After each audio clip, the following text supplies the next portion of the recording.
Hello and welcome to This Week in Science, where we recap some of the top science stories from the past week. The first story for this week comes from a group from MIT who have developed a solar panel which is so lightweight it can sit on top of a bubble without popping it. They were able to make the solar panel so light because they worked out a way to make it completely within a vacuum chamber. This prevented impurities and other materials from entering the solar panel. The solar panel is built up in layers inside the vacuum chamber. To begin, they have a base layer of a flexible polymer called parylene, and onto this they add a light-absorbing organic molecule layer called DBP.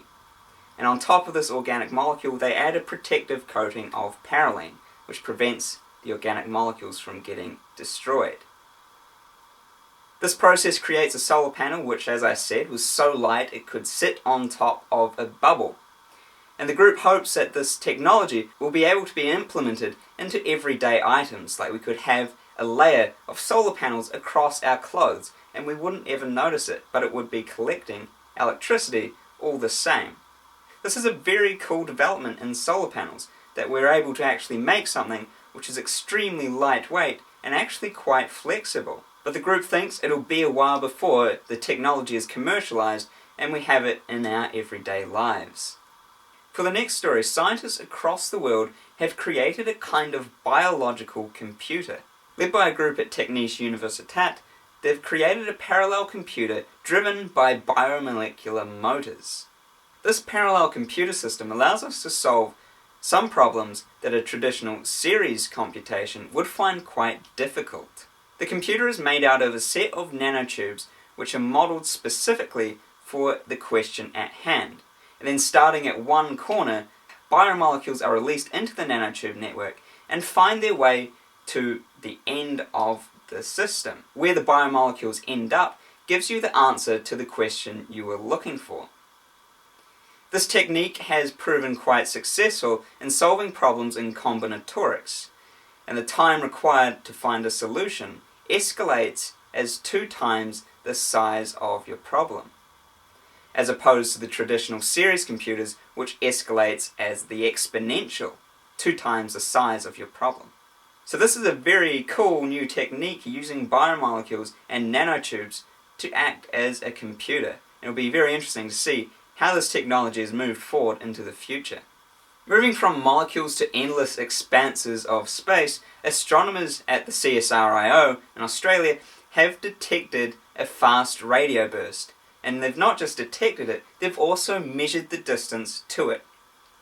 Now, fast radio bursts are rare and elusive and quite strange. They're very quick radio bursts which release the same amount of energy in a millisecond as what the sun would over 10,000 years. The discovery was made with the Parkes Radio Telescope in Australia and followed up with the Compact Array Telescope. From the data they found that this fast radio burst came from a red elliptical galaxy 6 billion light years away from the Earth. It's not sure what's made this radio burst, but the fact that they've been able to measure the distance for the first time is quite something. The cool thing is, with this distance measurement, you're actually able to test some cosmological models. And it seems like from the results, the current model, the standard model of cosmology, is actually reasonably accurate in this case, giving more weight to the universe being made out of lots of stuff we have no idea about, like dark energy and dark matter. Still, we don't know what actually caused this fast radio burst, or what can cause fast radio bursts. But it's a great step towards understanding this phenomena and actually seeing how the universe is made. So no doubt astronomers will be keeping their telescopes peeled to see if they can spot more of these fast radio bursts. Finally, for this week, NASA scientists have found something quite interesting about Pluto's moon, Charon. Using the data collected by the New Horizons flyby of the Pluto system last year, scientists were able to look at the high-resolution pictures of Charon and say something about its history. On the surface of Charon you see lots and lots of canyons and very sharp cliff sides.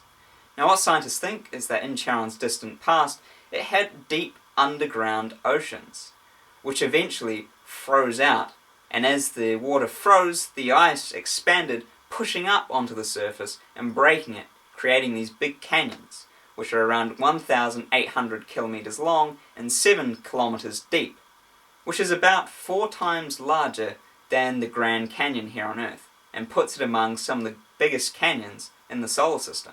Now this is just a tiny piece of the fantastic science that is to come from the New Horizons mission, but it's certainly very interesting to think about how Charon got to be how it is today.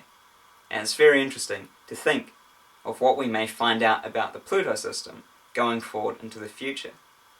Those are some of the top science stories from the past week.